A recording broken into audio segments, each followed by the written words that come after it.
Друзья, приветствую вас на канале, посвященном погоде рынка недвижимости Украины. Сегодня мы с вами будем подводить итоги прошедшего февраля месяца 2026 года и будем говорить, друзья, о рынке жилой недвижимости города Львова. Поговорим традиционно с цифрами о том, что произошло на первичном рынке, на вторичном рынке, в разрезе классификации. В конце видео я сделаю краткосрочные прогнозы о том, что будет происходить, ну, наверное, до второго квартала 2026 года в городе Львове. Мы будем говорить о жилой недвижимости. Друзья, смотрим подготовленный мною материал через призму времени и цифр.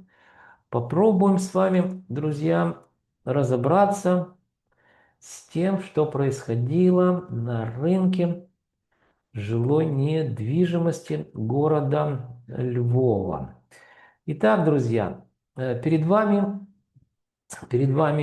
карта западной части Украины, куда, как вы видите, входят 8 крупных областных городов-центров. Сегодня мы говорим о городе Львове, показываю, вот здесь находится он. Поговорим, видите, есть легенда карты, это такие сводные данные о том, что произошло на рынке жилой недвижимости города в феврале 2026 года. Ну вот давайте начнем с населения. Довоенное 721 тысяча. Я думаю, что сейчас тысяч на 100, а может даже на 200 стало больше людей жить в городе Львове. Почему? Потому что есть еще люди, которые, в общем-то, едут с северной восточной части Украины в западную, потому что она вроде бы как более спокойной, с Причерноморского региона также. Поэтому население, я думаю, все-таки больше. Хотя кто во Львове живет, напишите мне. Визуально видно, больше, чем до войны или меньше.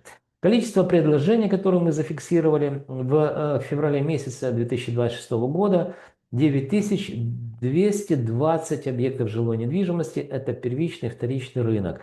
Снижение на 3%. С чем это, друзья, связано? Ну, я предполагаю, как только началось вот это обстрелы по энергетической инфраструктуре, ну, это декабрь, наверное, у нас январь, да, середина февраля, то есть свет выключали, электричества нет, значит, люди с все меньше используют интернет, потому что, как правило, интернет тоже не работает. И у них есть меньше возможности выставлять на продажу объекты недвижимости или свои, или же, так сказать, если это риэлторы, своих клиентов. Я думаю, что это с этим связано.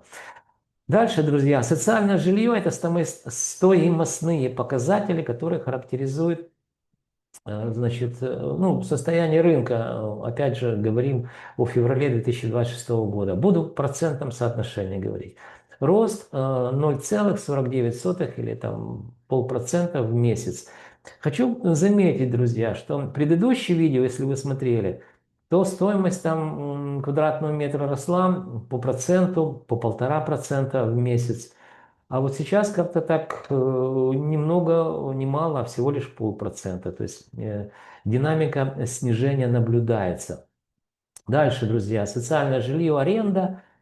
Здесь мы сравним, это долгосрочная аренда, сентябрь 2025 год, то есть третий квартал с четвертым кварталом 2025 года. Здесь мы видим рост 1,25% за квартал. Ну, это достаточно много, друзья. Но аренда везде растет по Украине. Ну, в конце видео уделим внимание аренде. Эконом-комфорт бизнес-класс – это вторичный рынок. Вот здесь, друзья, внимание, впервые за 3 года мы увидели снижение, незначительное, но это все-таки снижение, минус 0,17%. И вполне вероятно, что это начало тенденции, друзья. Все может быть. То есть впервые за 3 года мы увидели уже с какого-то перепугу недвижимость данных классов стала показывать незначительно, но это, еще раз повторю, динамика снижения. Вот сейчас мне кто-то там напишет, прям вот чувствую. Что такое 0,17%? Ну, друзья, я всегда вот удивляюсь этих людей, да, которые слышали зоны, не знаю, где он. Они, как правило, говорят, что это меньше статистической погрешности, которую принято считать 2%. Друзья, я в своих исследованиях применяю научную методологию. То есть один из методов – это метод статистического анализа. Потом покажу вам на кривой, которая там характеризует состояние рынка за год, как это считается. То есть очень просто. Когда одну цифру делишь на другую, то получаешь совершенно конкретную, так сказать, опять же, как в процентном соотношении, насколько снизилось, так и индексом мы считаем. При этом, друзья, чтобы вы просто понимали, что в выборку попало, вот видите здесь, 9220 объектов жилой недвижимости. То есть это не просто, так сказать, репрезентативная выборка, а это еще и релевантная выборка. Здесь только определенного класса жилье. То есть это, ну кто знает статистику, тому как бы дальше говорить не о чем. Поэтому это вполне себе репрезентативная выборка. И за счет того, что я применяю также метод классификации, это позволяет мне минимизировать вот эти все, так сказать, статистический шум, который, конечно же, попадается даже по объявлениям. А так как мы работаем с платными объявлениями, то очень редко бывает, чтобы человек в здравом уме заплатил там за подачу объявления там какие-то свои деньги и выставил нереальную стоимость этого объекта недвижимости. Как правило, это вот такие отношения с OLX, это крупный такой у нас, да, портал. Я имею в виду отношения, завязанные на деньгах, да, позволяют исключать вот этот мусор, который в принципе может появляться, хотя он тоже есть. Итак, переходим к следующему, значит, следующий показатель у нас. Это, ну давайте повторюсь еще, по-моему, эконом-комфорт бизнес-класс, снижение 0,17%.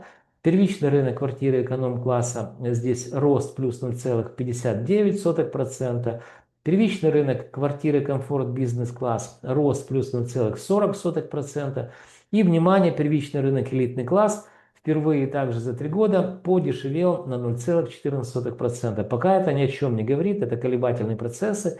Но все может быть, друзья. Возможно, это начинающие тренды, которые будут длиться на протяжении всего 2026 года. Но в конце видео о прогнозах будем говорить, я эту тему немножко разверну. Переходим к следующему слайду. Здесь мы говорим о социальном жилье, колебательные процессы, период исследования, естественно, январь-февраль. Видим в разрезе районов, что произошло с данным классом рынка недвижимости. Бросается в глаза, что наибольше всего подорожала недвижимость в Шевченковском районе. Плюс 0,53%. Ну, Шевченковский район, вот его показываю вот так. Это Шевченковский район. И он, естественно, здесь центральная часть очень дорогая. И вот здесь это Рясные 1, Рясные 2, но это здесь и промзона, то есть это недорогая недвижимость, а все в целом по району показало динамику роста плюс 0,53%. Ну, за счет, друзья, дорогой недвижимости в центре города. Дальше мы видим, что меньше всего подешевела недвижимость, подорожала, я прошу прощения, Лычаковский район, он тоже, кстати, вот такой же вытянутый. Часть находится прямо в самом центре, очень дорогая недвижимость. Ну и дальше там пошла промзона и так далее. Периферия, да. Здесь рост плюс 0,49% за месяц. Всего по городу Львов видим, что рост плюс 0,49% данного класса жилья. Переходим к следующему слайду. Здесь мы очень быстро проговорим по аренде. Аренда жилой недвижимости, класс социальное жилье. Красная строка за квартал, сравнивая третий квартал с четвертым кварталом 2025 года. Рост аренды на 1,25%. Следующий, друзья, слайд. Здесь мы будем говорить о том, что произошло с недвижимостью города на протяжении всего периода войны. И вот давайте очень подробно разберемся, что произошло в первый год. Ну, во-первых, вот здесь график рисунок, видим начало войны февраль, а мы поквартально делаем, значит, это у нас март 2022 год. $916 за квадратный метр. Стоимость квадратного метра росла, начиная с 2019 года, друзья. Это очень хорошо помню, в городе Львове. И вот она, значит, второй квартал, видим, $948 за квадратный метр. И, друзья, до конца года практически мы видели, как стоимость медленно и уверенно снижалась. То есть город Львов в первый год войны показывал нам динамику снижения, как, собственно говоря, и квартиры по всей Украине.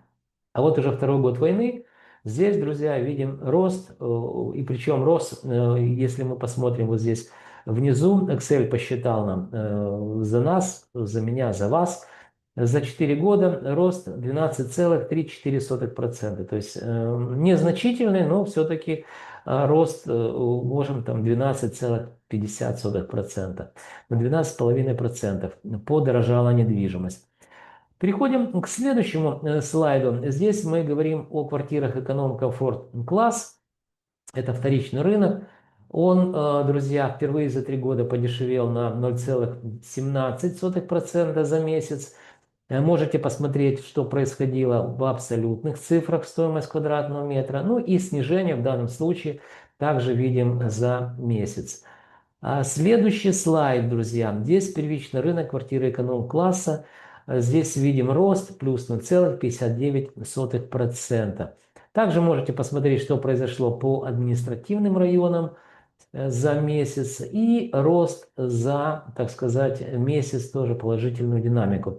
Да, мне написала там женщина, мой подписчик, да, говорит: Андрей, ну как-то вы сухо, с такой, говорит, кислой физиономией все это зачитываете, эти цифры. Не, чтобы вот рассказать более красочно или там еще чего-то, да.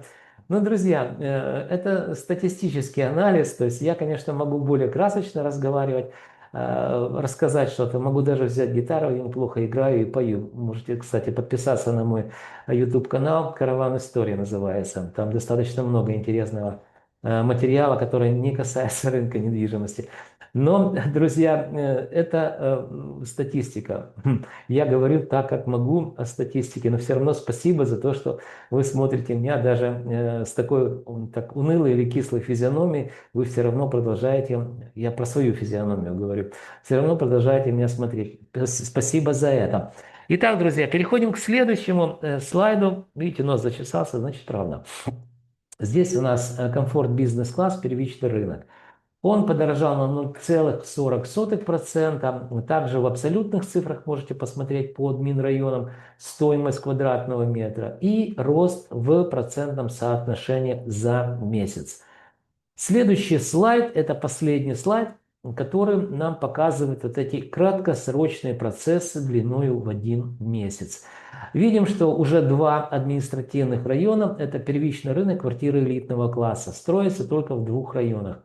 Галицкий, это центральная часть Львова, и Шевченковский, я его показывал вам, там безумно дорогая, небольшой кусочек такой в центре города Львова, это Шевченковский район. Видим, что впервые за 3 года за месяц снижение незначительно, 0,14%, но, возможно, это, друзья, тенденции, которые будут происходить или которые мы будем наблюдать правильно так. Весь 2026 год. Время пройдет быстро, посмотрим.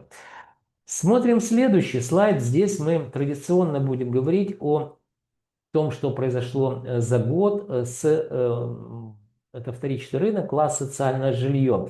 Перед вами график, рисунок. Видим, что период сравнения у нас или исследования февраль 2025 год $959 и февраль 2026 год $1029, что показало рост 7,30%. Помните, за 4 года у нас там 12 с чем-то, да, 12,50%, округлим в большую сторону, то здесь именно вот очень активно рынок недвижимости рос живой именно 2025 год, аж на 7% вырос. Немного саморекламы, друзья. На протяжении многих лет я и компания Lim Consulting готовим индексы для крупных украинских системных банков, а также для иностранных банков, которые работают на территории Украины. На примере индекса стоимости жилой недвижимости вторичный рынок данного класса давайте вам покажу, как он считается. Считается он просто, если у вас есть статистика. Делим 1029 на 959, получаем рост в годовом измерении 7,30%, или же вот этот положительный индекс единичка, запятая 0,73. Друзья, я знаю, что меня смотрят люди, работающие в финансовых учреждениях, управление по рискам это или риск-менеджменту. Данные специалисты очень хорошо знают, как меняется стоимость денег во времени. А я один из немногих, который знает в Украине, как меняется стоимость недвижимости также во времени. Поэтому наша синергия знаний поможет и вам, друзья, в вашем сложном бизнесе. И, конечно же, мне дальше развиваться, заниматься наукой и работать вместе с компанией Olymp Consulting на ваше благо, так сказать. Меня найти очень просто. Ищите в описании канала мой Viber телефончик. Можем списаться, созвониться, как удобнее. Составим техническое задание. И под всю недвижимость, которая находится в портфеле вашего финансового учреждения, или точнее под которую выданы были кредиты, вы будете получать раз в квартал полную информацию по всем сегментам, по всем классам, что происходит с недвижимостью. То есть помните, да, тезис, вы знаете, что стоимость денег меняется во времени, а я знаю, как меняется недвижимость, стоимость недвижимости во времени. И на примере данного графика рисунка вам показываю. Город Львов показывает рост, а город Запорожье показывает снижение. Или город Сумы тоже показывает снижение стоимости квадратного метра. Поэтому, друзья, еще раз повторюсь, пишите, будем сотрудничать. Также можете узнать, кто такой Андрей Гусельников, у ваших коллег поинтересоваться. Я думаю, ничего плохого вы обо мне не услышите. Да, кстати, искусственный интеллект, что называется, нам в помощь. Да? Наберите Гусельников Андрей Сергеевич, и вам вся моя биография будет видна.